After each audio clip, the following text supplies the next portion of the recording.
The blood-soaked letter trembled in Eleanor Grayson's hands as she slumped against the weathered wall of her modest cabin, her newborn daughter wailing feebly in the crude cradle beside her.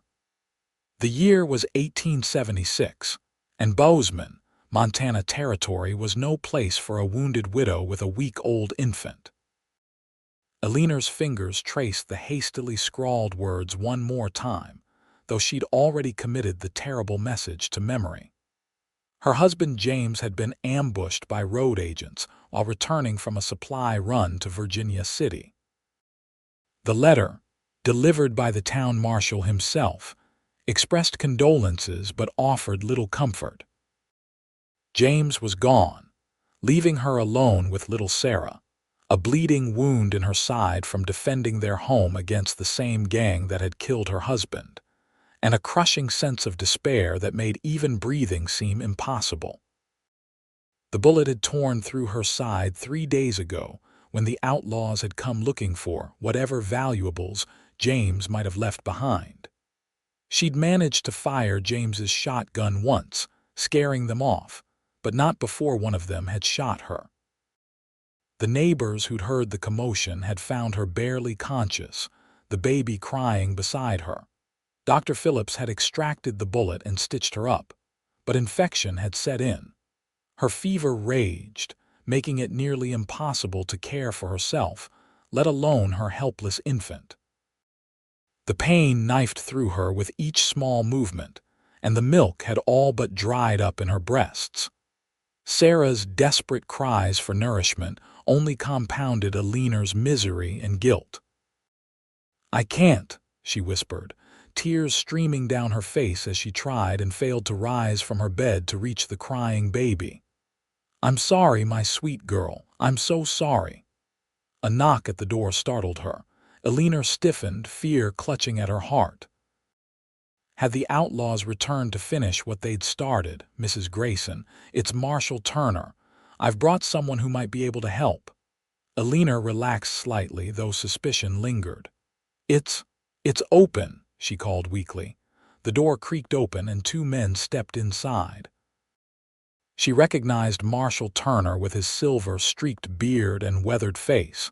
But the man beside him was a stranger, tall and broad-shouldered, with a dust-covered range coat and a worn Stetson in his hands. His face was tanned and lean, with keen blue eyes that quickly assessed the situation. "This here's Matthew Foster," the marshal explained. "He's been working cattle for the Wilson spread north of town.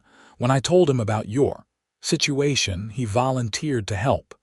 Eleanor's pride bristled despite her desperate circumstances. "I don't need charity, Marshal." Matthew stepped forward, his boots quiet on the wooden floor. "It's not charity, madam, just neighborly assistance. I lost my sister and her baby to childbed fever 2 years back. No one was there to help when they needed it most." His voice was deep but gentle, carrying no hint of pity, only understanding. Sarah's cries grew more insistent, and Eleanor winced, both from the pain in her side and the knowledge that she couldn't tend to her child. "May I?" Matthew asked, nodding toward the cradle. Too weak to protest, Eleanor watched as the cowboy approached the crude wooden cradle. With surprising tenderness, his large, calloused hands lifted the swaddled infant. He cradled Sarah against his chest with practiced ease, supporting her tiny head with one palm while gently bouncing on the balls of his feet. "There now, little lady," he murmured. "That's quite a set of lungs you've got there." Almost miraculously, Sarah's cries began to subside, replaced by hiccuping whimpers as she stared up at the unfamiliar face. "She needs milk," Eleanor said, her voice cracking.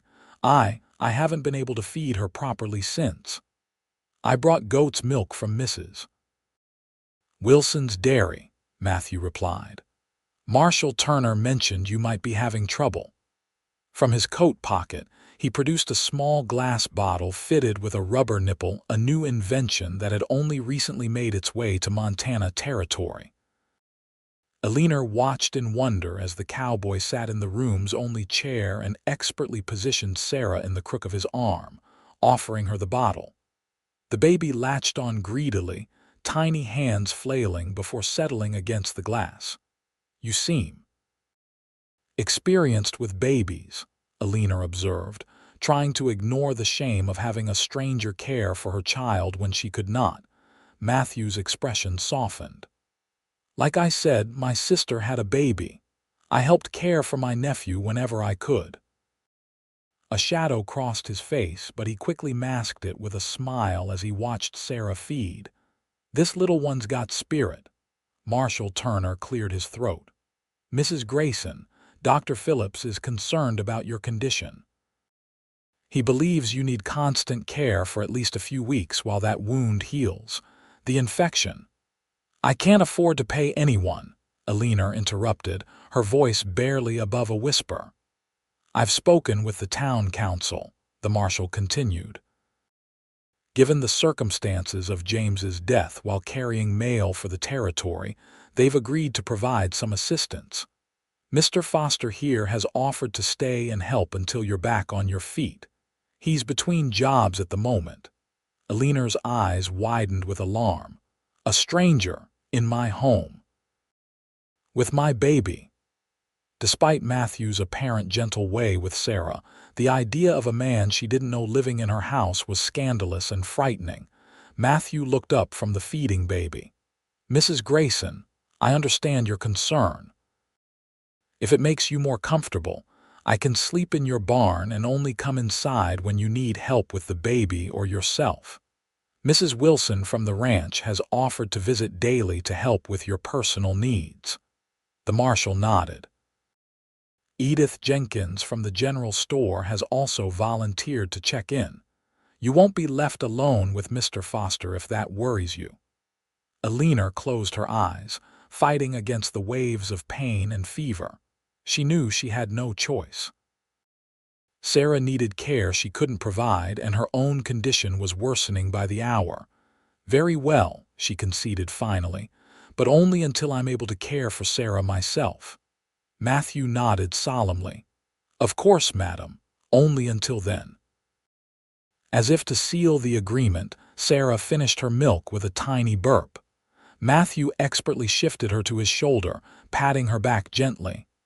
"I'll fetch Dr. Phillips again," Marshal Turner said, moving toward the door. "He'll want to check your wound, Mrs. Grayson." After the marshal left, an awkward silence filled the small cabin.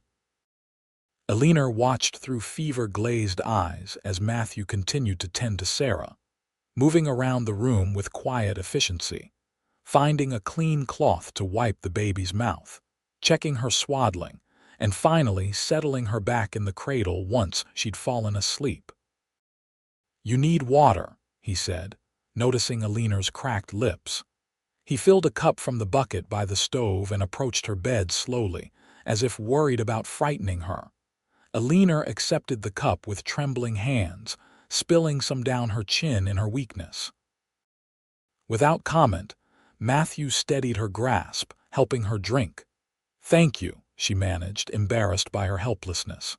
"Mrs. Grayson, I give you my word as a man who was raised to honor women, I'm here only to help. Your reputation and safety are as important to me as your health." His eyes held hers steadily. "I hope you'll trust me in time, but until then, I understand your caution." Eleanor studied him, trying to see past her fear and suspicion. She saw no malice in his face, only a steady determination and what appeared to be genuine concern. "My friends call me Ellie," she said finally, her defenses lowered by pain and necessity. A small smile touched his lips. "Then I hope to earn the right to be counted among them, Mrs. Grayson." The days that followed established a delicate routine. True to his word, Matthew slept in the barn, entering the cabin only after knocking and receiving permission. He cared for Sarah with surprising skill, preparing goat's milk, changing and washing her linens, and walking the floor with her during fretful nights so Eleanor could rest. Mrs. Wilson, A robust woman with a no-nonsense manner arrived each morning to help Eleanor with her personal needs, changing bandages and washing her while Matthew took Sarah outside for fresh air. Edith Jenkins from the general store brought meals and news from town, eyeing Matthew with open curiosity, but reporting back to Eleanor that the cowboy seems decent enough. Dr. Phillips visited every other day, his expression growing less concerned as the infection gradually subsided and Eleanor's fever broke. "You're healing well," he announced on his 6th visit, nearly 2 weeks after Matthew's arrival. "But you must continue to rest. No lifting, including the baby, for at least another week." Eleanor nodded, though frustration burned within her. She hated being helpless, hated watching another tend to her child when every maternal instinct urged her to do so herself. Yet she couldn't deny that Matthew had been nothing but respectful and capable. When Sarah cried in the night, Eleanor would watch through the dim light of the oil lamp as Matthew lifted her from the cradle he'd moved beside Eleanor's bed, checking her diaper before offering a bottle. Sometimes he would sing softly old cowboy ballads and trail songs with the rough edges smoothed away for the baby's ears. "Where did you learn to care for infants so well?" Eleanor asked one evening as they sat by the fire, Sarah sleeping peacefully in Matthew's arms after her feeding. A shadow crossed his face. "My mother died when I was 14. Pa worked the silver mines in Nevada and my sister Mary was only 8. I practically raised her. Then when she married and had little Thomas, her husband was often away working the railroads. I helped whenever I could." He paused, his fingers gently stroking Sarah's wispy hair. "When the fever took them both, I wasn't there. I was working a cattle drive to Wyoming." "I'm sorry," Eleanor said softly. "It wasn't your fault." Matthew's eyes remained on Sarah. "Maybe not. But I promised myself if I ever had the chance to help someone else in need, I wouldn't hesitate." "Like us," Eleanor whispered. He looked up then, meeting her gaze. "Yes, madam, like you and this little angel." Something shifted in Eleanor's heart, a softening toward this quiet man who had entered their lives so unexpectedly. She still grieved James desperately, her heart raw with loss, but she found herself grateful for Matthew's presence in a way that went beyond mere appreciation for practical help. As her strength gradually returned, Eleanor began to participate more in Sarah's care. Matthew would bring the baby to her for feeding, positioning pillows to support Eleanor's arms without straining her healing wound. Together they would bathe Sarah in a small tin tub, Matthew holding her securely while Eleanor gently washed her daughter's tiny body. "She's getting stronger," Matthew observed one afternoon, 3 weeks after his arrival. "Putting on weight too." Eleanor smiled, tracing a finger along Sarah's chubby cheek as the baby nursed from a bottle in Matthew's capable hands. "Thanks to you," he shook his head. "I just helped. She's thriving because she knows she's loved." The simple statement brought tears to Eleanor's eyes. "I worry that I'm not enough for her, without James." "You're more than enough," Matthew said firmly. "You fought to stay alive for her. That's the kind of strength that matters." Their eyes met over Sarah's head, and something unspoken passed between them, a moment of understanding that transcended their brief acquaintance. The moment was broken by Sarah's sudden cry as she pushed away the bottle. "She needs to be burped," they said simultaneously, then shared a surprised laugh. "Here," Matthew said, carefully transferring the baby to Eleanor's arms.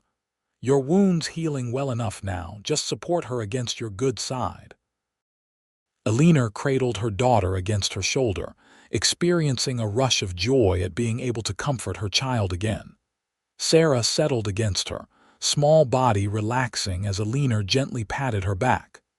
"I never thanked you properly," Eleanor said, looking up at Matthew, "for everything you've done." A hint of color touched his tan cheeks. "No thanks needed, Mrs. Grayson." "Ellie," she corrected him softly. "I think you've earned that much." His smile reached his eyes, crinkling the corners. "Ellie, then." Spring was yielding to summer, the Montana landscape exploding with wildflowers and new growth. Eleanor's strength returned more each day, though the scar on her side pulled painfully when she moved too quickly. 6 weeks after Matthew's arrival, she was able to care for Sarah largely on her own, though he continued to help with heavier tasks like chopping wood and hauling water. The daily visits from Mrs. Wilson and Edith Jenkins had tapered to every few days, then weekly. Eleanor found herself looking forward to the quiet evenings when it was just the three of them herself, Sarah, and Matthew in the snug cabin that had begun to feel like home again. "Marshall Turner stopped by the general store today," Matthew mentioned one evening as they sat on the small porch, watching the sunset paint the distant mountains. Sarah slept in Eleanor's arms, her breathing soft and even. "The men who ambushed James and attacked you, they've been caught over in Dakota territory." Eleanor tensed, her arms tightening protectively around Sarah. "All of them," Matthew nodded. "All four. They tried to rob a bank in Deadwood. 3 were shot dead. The 4th is being brought back here to stand trial for James's murder." A complex mixture of emotions washed over Eleanor: relief, grief, and a hollow sense that justice couldn't truly restore what had been taken from her. "Will you testify?" Matthew asked gently. "Yes," she said after a moment. "For James, and for Sarah, so she'll know her father's killers didn't escape punishment." Matthew's hand covered hers briefly, a gesture of support that had become increasingly common between them. His touch no longer startled her. Instead, it provided comfort and a strange, growing warmth she wasn't yet ready to examine too closely. "I'll be with you," he promised, "if you want me there." Eleanor found herself nodding. "I would appreciate that."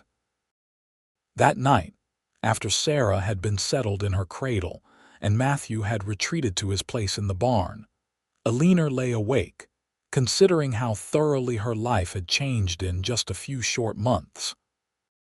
The crushing grief of James's death remained, but it had somehow made space for new feelings: gratitude, friendship, and something else stirring beneath the surface that both frightened and intrigued her. The trial came and went with surprising swiftness. The outlaw, a hard-faced man named Dawson, was convicted on the testimony of Eleanor and several witnesses from the stage company James had been riding with. Throughout the proceedings, Matthew sat directly behind Eleanor in the makeshift courtroom, his steady presence giving her the strength to face her husband's killer without faltering. When the judge pronounced the sentence hanging, to be carried out within the week, Eleanor felt no triumph, only a weary relief that this chapter was closing.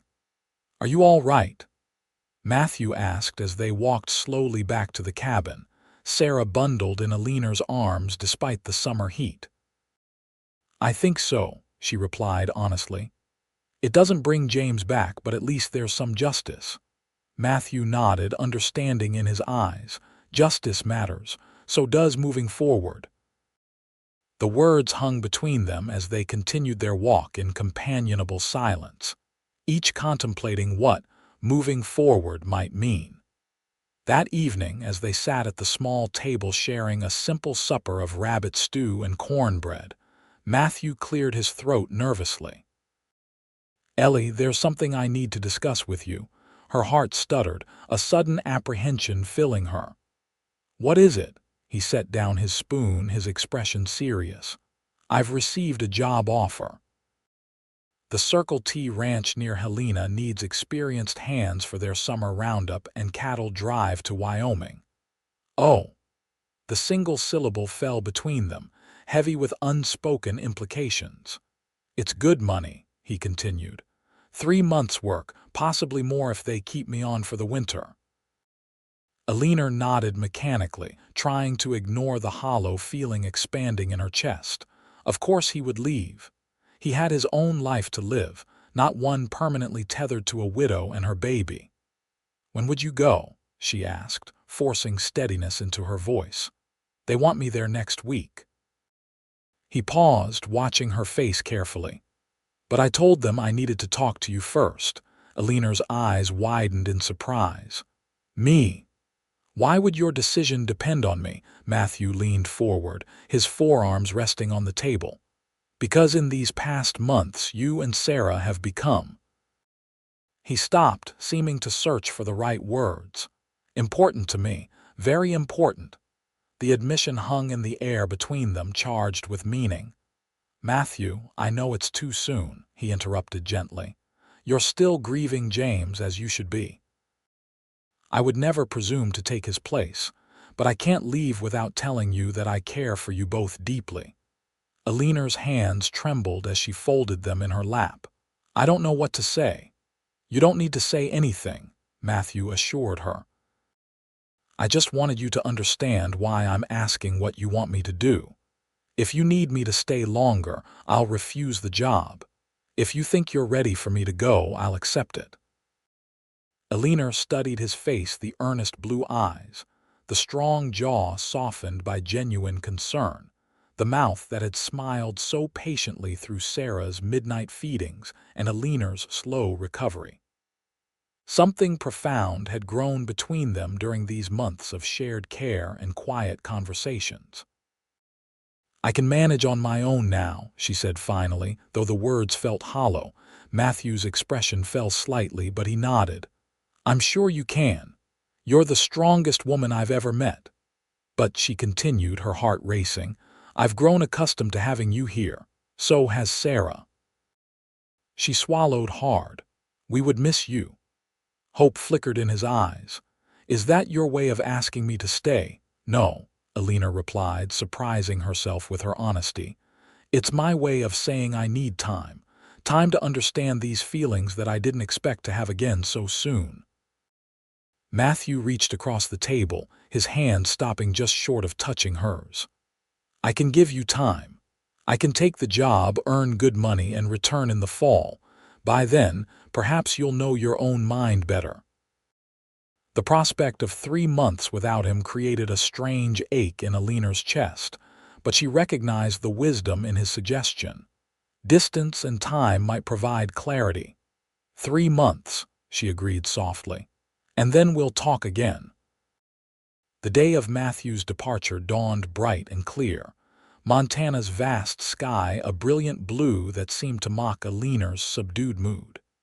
She stood at the door of her cabin, Sarah balanced on her hip, watching as Matthew secured his few belongings to his saddle. He approached them slowly, his expression a mixture of hope and regret. "I've asked Marshal Turner to check on you regularly. Mrs. Wilson knows to send for me if there's any trouble." Eleanor nodded, touched by his continued concern. "We'll be fine. The garden's producing well, and Dr. Phillips says I'm fully healed." Matthew smiled, though it didn't quite reach his eyes. He reached out to stroke Sarah's cheek with one finger. "You be good for your mama, little one. Grow strong while I'm gone." As if understanding, Sarah grabbed his finger with her tiny hand, her face breaking into a toothless grin that made both adults laugh despite the bittersweet moment. "May I write to you?" Matthew asked, his eyes meeting Eleanor's. "I'd like that," she admitted. "We both would." He hesitated, then reached into his pocket. "I have something for you, for both of you, really." He opened his palm to reveal a small wooden carving of a horse, its lines simple but graceful. "I made this for Sarah when she's older, but for now, perhaps it can remind you of your promise to talk when I return." Eleanor accepted the gift, her fingers brushing his. "It's beautiful, thank you." Matthew stepped back, seeming to fight the urge to say more. Finally, he placed his hat on his head and turned toward his waiting horse. "Matthew," Eleanor called suddenly, causing him to turn back. "Be safe." A genuine smile spread across his face. "I will take care of each other until I return." With that, He mounted and rode away, looking back once to tip his hat before disappearing down the trail toward Bozeman. Eleanor stood watching long after he'd vanished from sight, Sarah babbling happily in her arms, unaware of the complicated emotion stirring in her mother's heart. The summer passed in a blur of activity. Eleanor threw herself into tending her garden, preserving food for the winter, and caring for Sarah, who grew more active and curious with each passing day. The baby rolled over, then sat up, and finally began crawling with determined energy that kept Eleanor constantly vigilant. True to his word, Matthew wrote regularly. His letters arrived every 2 weeks, carried by the mail coach that now passed through Bozeman with increasing regularity as the territory grew. Eleanor found herself watching eagerly for the dust cloud that signaled the coach's approach, her heart quickening at the prospect of news.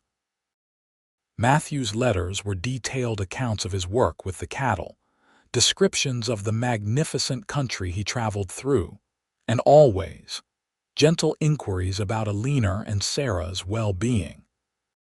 He never pressed for declarations or promises, respecting the time she'd requested, but between the lines, Eleanor could read his unwavering affection. She kept his letters in a small wooden box, rereading them in the quiet evenings after Sarah had fallen asleep. Gradually, she allowed herself to examine the feelings that had taken root during their months together, the warmth that spread through her at the memory of his smile, the sense of security his presence had provided, the growing awareness that she thought of him as more than just the man who had helped them through a crisis. "Is it disloyal to James?" she asked Mrs. Wilson one afternoon as they shelled peas on the porch, Sarah playing with wooden spoons at their feet. The older woman considered the question seriously. "Do you love James any less because you care for Matthew?" "No," Eleanor replied without hesitation. "I'll always love James. He was my first love, Sarah's father." Mrs. Wilson nodded. "Then it's not disloyal. The heart isn't like a cup with only so much room for love. It expands to hold what it needs to." Eleanor pondered this wisdom as summer yielded to fall. The aspen trees turned gold against the evergreens, and the mornings carried the crisp promise of the coming winter. Sarah celebrated her first birthday with a small cake Mrs. Wilson helped prepare, and Eleanor wrote to Matthew about the milestone, wishing he could have been there to see the baby's delight at her first taste of sugar. His reply came quickly. "I find myself counting the days until I can see how much she's grown, and how you are faring, Ellie. The roundup is nearly complete. I should return to Bozeman by the first frost." Eleanor read those words repeatedly, her heart racing at the implication. Soon, she would need to decide what Matthew meant to her and what future, if any, they might share. The first frost came earlier than expected, coating the ground with delicate white crystals one late September morning. Eleanor stepped onto her porch, Sarah bundled against the chill in her arms, and scanned the horizon with a mixture of anticipation and anxiety. 3 days passed with no sign of Matthew, then a week. Eleanor tried to quell her disappointment, reasoning that ranch work often ran behind schedule, that travel could be delayed by any number of factors. Still, each sunset brought a growing sense of unease. "Perhaps he's changed his mind," she confessed to Edith Jenkins, who had stopped by with a bolt of warm flannel for winter clothes. The storekeeper shook her head firmly. "Not that one. When Matthew Foster gives his word, he keeps it. Marshall Turner says the same. Something must have delayed him." Another week passed. Sarah took her first tentative steps, cruising along the edge of the table while Eleanor clapped encouragement, her joy tinged with sadness that Matthew wasn't there to witness the achievement. Then, on a blustery October afternoon, a rider appeared on the horizon. Eleanor was gathering the last of the root vegetables from her garden when Sarah, playing on a blanket nearby, suddenly squealed with delight, pointing a chubby finger toward the road. Eleanor straightened, shielding her eyes against the low autumn sun. The approaching rider was still too distant to identify clearly, but something about the set of his shoulders, the way he sat his horse. "Matthew," she whispered, her pulse quickening. As the rider drew closer, her certainty grew. She brushed dirt from her hands and lifted Sarah, pointing toward the approaching horseman. "Look, sweetheart. Look who's coming." Sarah bounced excitedly in her arms, though Eleanor wasn't sure if the baby truly remembered Matthew or was simply responding to her mother's obvious happiness. When Matthew finally rode into the yard, Eleanor was struck by the changes 3 months had wrought. He was leaner, his face more weathered from long days in the sun and wind. A new scar marked his jawline, and his clothes showed the wear of hard work and rough country. But his smile that was unchanged, breaking across his face like sunrise as he dismounted and moved toward them with barely contained eagerness. "Ellie," he said simply, stopping a few respectful feet away. "Sarah." His eyes drank in the sight of them, lingering on the baby with wonder. "She's standing, walking actually," Eleanor replied, her voice unsteady with emotion. "Just this week." Matthew's expression softened with what might have been regret. "I'm sorry I missed it." "You're here now," Eleanor said, surprised by how natural it felt to include him in these milestones. Sarah, who had been studying the newcomer with solemn curiosity, suddenly held out her arms toward Matthew, her face breaking into a delighted grin. "May I?" he asked, his eyes seeking Eleanor's permission. She nodded, and he stepped forward to take Sarah from her arms.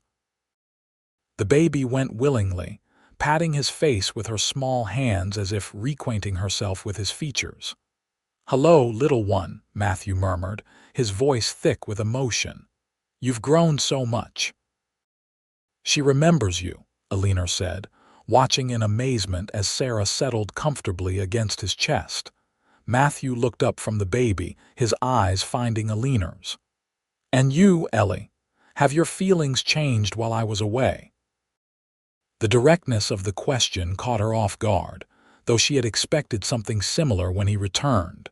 3 months of reflection had clarified much in her heart, but putting it into words remained difficult. "Perhaps we should go inside," she suggested. "You must be tired from your journey." A flicker of disappointment crossed his face, but he nodded. "Of course." Inside the cabin, Eleanor busied herself preparing coffee while Matthew entertained Sarah on the floor, rolling a wooden ball for her to chase on hands and knees. The domestic scene felt so natural that Eleanor's heart ached with a sudden certainty. When the coffee was ready, she joined them, sitting closer to Matthew than strict propriety might dictate. Sarah had climbed into his lap and was now examining the buttons on his shirt with absorbed concentration. "I missed you," Eleanor said simply, finding courage in the peaceful moment. "Both of us did." Matthew's hand stilled where it had been stroking Sarah's back. "I missed you too. Every day." "The letters helped," she continued. "I keep them all." He turned to face her fully, careful not to disturb Sarah. "Ellie, I need to know. Have you had enough time? Do you know what you want now?" Eleanor took a deep breath. "When you left, I was confused. I felt guilty for developing feelings for you when I still loved James. I thought time apart would help me sort through everything. And did it?" His voice was carefully neutral, though she could see the hope he was trying to contain. "Yes," she said softly. "I realized that loving you doesn't diminish what I had with James. It's different, born from different circumstances, but no less real." She met his eyes directly. "I do love you, Matthew. It came so unexpectedly at the worst possible time, but it's true all the same." The joy that spread across his face was like nothing Eleanor had ever seen, pure and unrestrained. He shifted Sarah to one arm and reached for Eleanor's hand with his free one. I've loved you since I watched you fight to heal for Sarah's sake, he admitted. Your strength, your kindness, your fierce heart, everything about you called to me. But I never wanted to rush you or take advantage of your vulnerable position. Eleanor squeezed his hand. You never did. You gave me exactly what I needed: support without pressure, care without demands. Matthew brought her hand to his lips, pressing a gentle kiss to her knuckles. I have something to ask you, but I want to be clear about what I'm offering first. He carefully set Sarah down with her toys before turning back to Eleanor, still holding her hand. The job at the Circle T, they've offered me a permanent position as foreman. It comes with good pay and a house of our own on the property. It would be a fresh start, away from painful memories, but close enough to visit Bozeman when you wish. Eleanor's eyes widened. Matthew, are you asking? I'm asking if you would consider becoming my wife, he said earnestly. If you would allow me to be a father to Sarah, to care for you both for the rest of my days. I know it might still feel too soon, and if you need more time, I'll wait. But I wanted you to know that my intentions are honorable and permanent. Tears welled in Eleanor's eyes, not from grief this time, but from a surging hope she had thought lost forever. You would take on another man's child as your own. Sarah stopped being another man's child to me the first time I held her, Matthew replied with absolute conviction. She's part of you, and I love every part of you, Ellie. Eleanor looked at Sarah, happily playing nearby, then back at the man who had come into their lives when they needed him most. The man who had held them both literally and figuratively until she could heal. Yes, she said, her voice steady with certainty. Yes, I will marry you, Matthew. His smile could have lit the darkest night as he drew her gently into his arms. Their first kiss was tentative, a soft exploration that quickly deepened as years of loneliness and months of growing affection found expression. They were interrupted by Sarah's insistent tugging on their clothes, unwilling to be excluded from this new development. Laughing, Matthew lifted her into their embrace, creating a circle of arms that felt to Eleanor like the home she had feared was lost forever. They were married 2 weeks later in Bozeman's small church, with Marshall Turner standing as Matthew's best man and Mrs. Wilson beaming in the front pew with Sarah on her lap. The entire town turned out, drawn by the romance of their story and genuine affection for the young widow who had endured so much. Are you ready for this new adventure? Matthew asked as they climbed into the wagon that would take them to their new home at the Circle T Ranch, Sarah secure between them. Eleanor looked back at the small cabin where she had known both profound grief and unexpected joy, then turned to meet her husband's loving gaze. With you beside us. Yes, I'm ready for anything. The journey to the Circle T took 2 days, traveling through mountain passes already dusted with early snow. Sarah proved to be an excellent traveler, enthralled by the changing scenery and content to be bundled close to her mother when the wind grew sharp. The ranch sprawled across a sheltered valley, its main house and outbuildings nestled against protective hills. A creek meandered through rich pastureland where cattle grazed in the distance. As they approached, Eleanor felt a surprising sense of homecoming, as if the landscape itself welcomed their arrival. Mr. Thompson, the ranch owner, greeted them warmly, showing them to the foreman's house, a sturdy 2-bedroom structure with a stone fireplace and large windows that captured the valley's beauty. It's perfect, Eleanor breathed as she carried Sarah across the threshold. Absolutely perfect. That night, after Sarah had been settled in her new bedroom, Eleanor and Matthew stood on their porch, his arm around her waist as they gazed at the stars scattered like diamonds across the Montana sky. Happy? He asked softly, pressing a kiss to her temple. More than I ever thought possible again, she admitted. When I was wounded, when I couldn't even care for Sarah, I thought my life was over. I never imagined that losing so much could eventually lead to gaining something so precious." Matthew turned her to face him, his expression serious. "I will spend every day trying to be worthy of the trust you've placed in me. Both of you deserve nothing less." Eleanor reached up to trace the strong line of his jaw. "You already are worthy. You were from the moment you held us both and helped us heal." Their kiss sealed the promise of their new beginning, a family forged not from obligation, but from the deepest kind of love, one that had been tested by grief and emerged stronger for the journey. Winter passed in a comfortable rhythm of ranch work for Matthew and homemaking for Eleanor. Sarah thrived in the healthy country air, growing sturdier and more adventurous with each passing week. By spring, she was racing around the house on sturdy legs, her vocabulary expanding to include "papa," a word that never failed to bring tears to Matthew's eyes. On a warm evening in late April, as wildflowers painted the valley in a riot of color, Eleanor and Matthew sat on their porch swing, Sarah sleeping peacefully indoors after an exhausting day of exploration.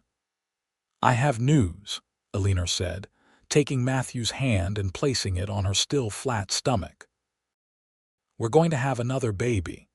His face transformed with wonder and joy. "Truly? You're certain?" Eleanor nodded, laughing as he gathered her into a fierce but gentle embrace. "Dr. Miller from the ranch confirmed it yesterday. The baby should arrive in early December." "A Christmas baby," Matthew murmured against her hair. "What a blessing." As they sat entwined, watching the sunset paint the mountains gold, Eleanor reflected on the extraordinary journey that had brought them to this moment. From the deepest wound of her life had come a healing so complete that it had made space for new joy, new life. "I love you, Matthew Foster," she whispered. "Thank you for holding us when we couldn't stand alone."